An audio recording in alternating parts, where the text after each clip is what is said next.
유튜브를 통해서 스포츠 세상의 혁신과 감성을 불어넣는 스티브 잡스. 저는 스포츠 소년 한성윤이고요.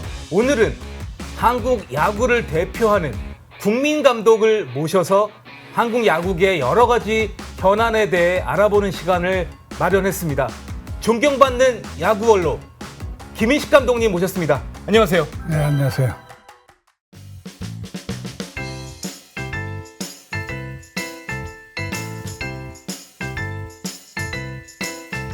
최근 류현진 선수 또 사랑하는 제자인데 야구 잘해서 좀 기쁘시겠어요? 네. 이제 유현진 선수가 승리를 딸 때는 이제 전화가 오죠. 아, 그러면 류현진 선수가 혹시 승리를 못 따면 전화 안 옵니까? 예, 안 옵니다. 첫 승리를 땄을 때 전화가 와서 나하고 이제 통화를 하면서 그게 뭐 괜찮으냐 팔은 그러니까 네. 이제 팔은 이상이 없다. 근데 요런 볼이 안 됩니다. 하는 게 이 커터. 커터가 조금 안 아팠을 때 그때하고 조금 틀리다 이거지. 그러니까 손에 안 익는 거지. 네. 그래서 이제 조금 걱정을 했는데 마지막이 콜로라도전. 그 코로나도 전에 전화는 안 왔는데 내가 볼 때 커터가 잘 들더라고. 네네. 그래서 이제 손에 익는구나. 그래서 다음번에 이제 이제 승리를 딸 때는 이번에 물어보려고. 물어보려고. 그렇군요. 네.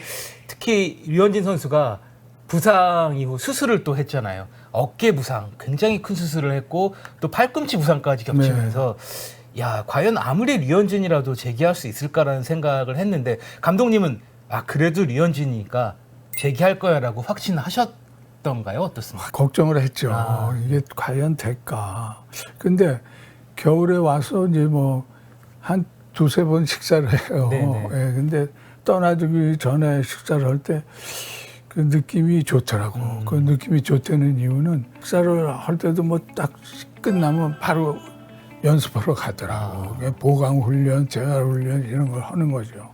아주 진지하게 하니까 잘 되겠구나 하는 그런 생각은 가지면서도 반반이었어요. 반반이. 그때 그러더라고. 7월 정도에는 한번 하지 않을까 그렇게 생각한다고 그러더라고 본인이. 근데 과연 던지는 거 보니까 괜찮더라고. 이 토미존 수술을 하게 되면 구속은 조금 이따 빨라지지만 마지막이 돼야 시간이 많이 지나야 제구력이 돌아온다고들 이야기를 하는데 류현진 선수는 아직 1년 6개월이 안 된 상황에서 제구가 거의 완벽하게 전성기의 모습처럼 돌아온 것 같아요, 보면. 그 유현진 선수뿐만 아니고 제구가 좋은 선수들 국내에서도 네. 그러니까 이제 그런 선수들도 다시 연습을 30개, 50개, 70개 이런 식으로 넘어가면은 금방 잡히는 것 같아요. 그러니까 유현진 선수는 다른 선수보다는 조금 더 그때 제구가 좋았잖아요. 그래서 그렇게 빨리 돌아온 것 같습니다. 정말 대단한 류현진 선수인 것 같고요. 류현진 선수와 함께 한국 야구의 국제 경쟁력도 높아졌었고 2008년 베이징 올림픽, 2009년 월드 베이스볼 클래식에서 좋은 성적을 거뒀는데 최근 한국 야구는 국제 경쟁력을 많이 잃어버린 듯한 모습이 나옵니다. 특히 투수 쪽에서는 제2의 류현진이라고 불릴 만한 선수를 찾아보기가 어려운데요. 그때보다 지금이 전체적으로 볼은 빨라졌어요. 네. 볼은 빨라졌는데 지금 모르고도 있는 게 뭐냐면 야구 자체를 가르쳐야 돼. 야구 자체를. 네네. 그러니까 막연하게 야구 자체를 그런 말을 왜 못하냐 이렇게 할 수 있을 있지만 사실 투수가 야구를 많이 알고 하는 거고 그냥 무조건 포수가 사인되는 대로 던지는 거고 또 틀리잖아요. 그러니까 자꾸 볼만 빠른 거. 그러니까 그 투수는 어떠냐 그러면 걔는 150km 나와요. 우선 대답이 그렇게 나오는 거야. 그거보다는 거기는 야구를 알고 합니다. 이렇게 이런 대답이 나와야 되는데 이게 정반대 얘기만 나오는 거야. 볼이 빠른 것만 얘기하는 거야. 스피드가 어떻게 되느냐만 이야기를 하고 그게 이제 문제다. 과거에는 이렇게 나이가 어린 선수들 중에서도 두뇌 피칭을 한다. 그렇죠. 굉장히 이런 선수들이 좀 있었잖아요. 그렇지. 지금 이제 번트 수비만 해도 그래요. 번트 수비만 해도 과거에 진짜 선동열이다, 송진우다 이런 선수들한테는 번트를 대도 이게 아웃이냐 세이브냐 장담을 못해요. 잘 돼도 금방 튀어나오걸랑 그 번트 수비를 하러. 그러니까 웬만큼 잘 되지 않으면 다 앞에 런너가 죽는 거야. 여기는 볼 던지는 거 외에 번트 수비라든가 견제 능력 이런 게 뛰어나거나. 그래서 그런 걸 좀 자꾸 가르쳐야 야구를 알고 한다 하는 게 중요하거든요. 그러니까 자꾸 볼만 빠른 것만 생각하지 말고 제구력도 제대로 갖춰야 될. 제구력을 갖추려면 어떻게 연습을 해야 되는가. 이거부터 정리를 해야 된다. 이렇게 말씀드리고 싶습니다. 과거 한국 야구를 대표했던 뭐 명투수들의 계보가 있죠. 아마추어 시절부터 거슬러 올라간다면 뭐 최동원 선수, 뭐 선동열, 류현진 이렇게 여러 선수들의 이름을 떠올릴 수가 있는데요. 그 선수들의 계보가 지금은 거의 이제 끊어진 것이 아닌가. 왜 이렇게 제2의 류현진, 제2의 선동열이 안 나오는지에 대해서는 어떻게 생각해야 될까요? 아까 유현진이 얘기했잖아요. 그러니까 수술하고도 그렇게 세월이 갔는데 그 다음에 재활 하면서 죽게 던지더라도 금방 제구가 되잖아. 근데 안 되는 투수는 많은 투구 연습을 해야 그게 제구가 되는 거야. 그래야 적은 투구로 하면서 한 시합을 소화를 할 수 있는 거 아닙니까? 예. 이 제구력을 갖추려면 많은 투구가 필요해요. 그러니까 제구력을 갖춘 투수가 됐을 때는 개수를 적게 던지는 거지. 네네. 지금 말씀 들으니까 또 생각나는 부분이요. 최근 올 시즌에 프로야구 사상 최초로 완봉을 기록한 투수가 아예 없고요.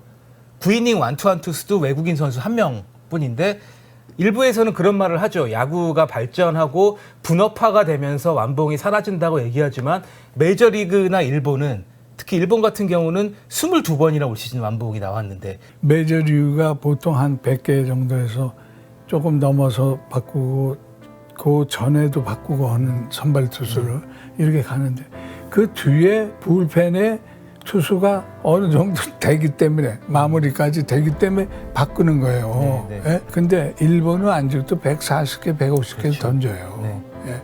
그러면 거기는 없냐? 거기도 있다 이게 그 팀도 우리보다 일본도. 더 많죠, 예, 사실. 예. 네. 근데 거기는 연습을 그만큼 했기 때문에 그게 되는 거라.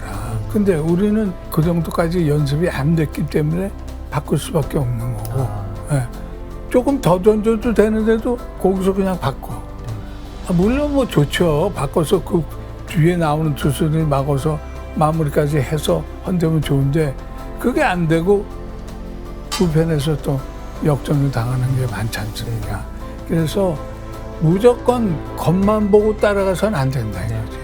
이 팀이 이 정도 되면은 그렇게 하고 그렇게 안 되면 더 던지고 이래야지. 그게 딱 정해지는 건 없습니다.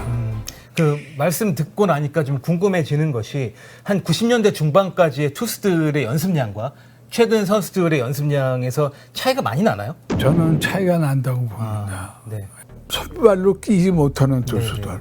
그 불펜 뭐 30개, 50개 던지는 투수 말고 그 나머지 투수. 여기는 많은 연습이 필요한 거예요. 그래서 전주훈련이나 마무리 연습에도 많은 투구수. 사실 뭐 1000개면 1000개 하면 우리가 뭐 1000개를 던져? 그게 아니고 40일은 40일 동안에 1000개의 목표를 해서 던진다. 예. 그렇지 않으면 그 선수를 못 따라가요. 그럼 맨날 2군에 있어? 베스트로 뛰는 선발 투수들, 외 선수들이 그 앞에 선수들 이상으로 연습을 해야 거기를 따라갈 수 있다. 그런 말씀을 드리고 싶습니다. 미국이나 일본 야구를 보면 아직도 프로 드래프트를 하게 되면 대학 출신들이 상당히 많은데 우리나라는 거의 대부분이 고졸이고 아직 나이가 19살밖에 되지 않은 선수들이 프로에 뽑히는 대학 야구가 뭐 90년대 중반 이후 무너진 것도 전체적인 한국 야구의 수준 저하와 이어지는 것이 아닌가라는 생각도 들거든요. 대학 선수들은 나오면 바로 군대를 가야 되니까. 근데 이거를 군대를 가더라도 이게 뭐 가능성이 있다. 이러면 뽑아서 시키면 되는 거고 군대 가서 다시 제대하고 와서 하면 되는 거고 이런 시스템을 가져야 되는데 투수가 지금 그나마 이제 한국이 없기 때문에 네. 대학교에 이제 아무래도 투수만 보게 되는 거예요. 그러니까 나머지 야수는 전멸하는 거지. 거기서 잘하는 선수도 있을 수가 있어요. 그렇죠. 예. 사실 야구라고 하는 것이 20대 이후에 늦게 재능을 피우는 선수들도 가끔은 있죠. 존재하잖아요. 있죠. 예. 김인식 감독님께서는 이 한국의 야구 문화에 대한 그런 따끔한 지적도 많이 해주시는데 다시 한번 그 부분에 대해서 좀 말씀해 주시죠. 그래서 저는 이제 그렇게 봅니다. 볼인데 스타트해줘서 아웃이 됐다. 화가 나지. 네. 화가 나지만 심판도 어쩔 수 없는 거라. 심판도 뭐 그 선수가 미워서 그렇게 좋겠어요? 그러면 들어와서 그냥 방망이 부시고 그냥 덕아웃을 막 치고 그러면서 메이저리그선 자기가 화가 나서 자기한테 분풀이 하는 거다. 좋은 얘기예요. 그럴 수 있어요. 근데 그거가 메이저리그에서 제일 좋은 점인가? 좋은 점을 배우라 이게. 예. 그거 지나치게 그렇게 하면 다른 선수는 뭐냐 이거지. 그래서는 안 된다 이거. 꼭 그런 점만 배워서 돼서 좋은 점을 배우라 이거지. 좋은 점을. 감독이란 무엇인가에 대해서 이 감독이라는 존재, 감독으로서 굉장히 많은 승리를 했고 굉장히 많은 패배도 기록을 하셨잖아요. 그게 물론 선수가 하는 거예요.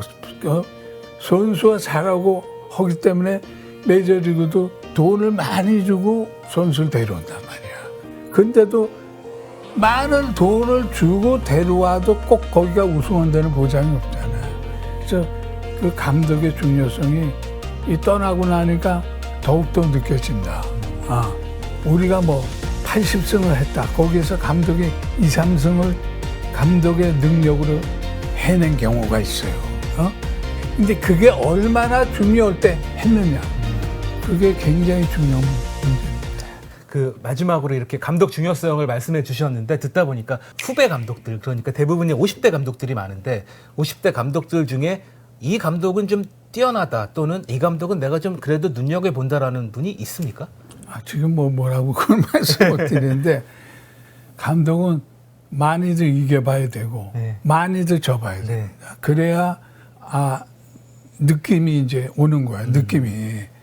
그래서 많은 시합을 해봐야 되지 않나 이렇게 생각합니다. 네. 마지막으로 감독님께서 한국 야구에서 이거 하나만큼은 뭔가 좀 바뀌었으면 좋겠다라고 느끼는 게 있다면 어떤 게 있을까요? 흉내를 내지 말라 이거야. 자기 실력이 그 정도밖에 안 되는데 무슨 굉장히 잘하는 사람 같은 그런 흉내를 내지 마라. 야구는 무궁무진해. 어떻게 될지가 몰라. 내일 또 어떻게 될지 모른단 말이야. 그렇기 때문에 하여간 이것만 보고 정진을 하고 또 팬들한테 잘할 수 있는 게 운동장에서 최선을 다하는 모습 그런 거를 좀 해줬으면 좋겠습니다. 오늘은 한국 야구를 대표하는 명장이자 존경받는 야구 원로 김인식 감독님을 모시고 한국 야구의 여러 가지 현안에 대해서 알아봤습니다. 시청해주신 여러분 고맙습니다.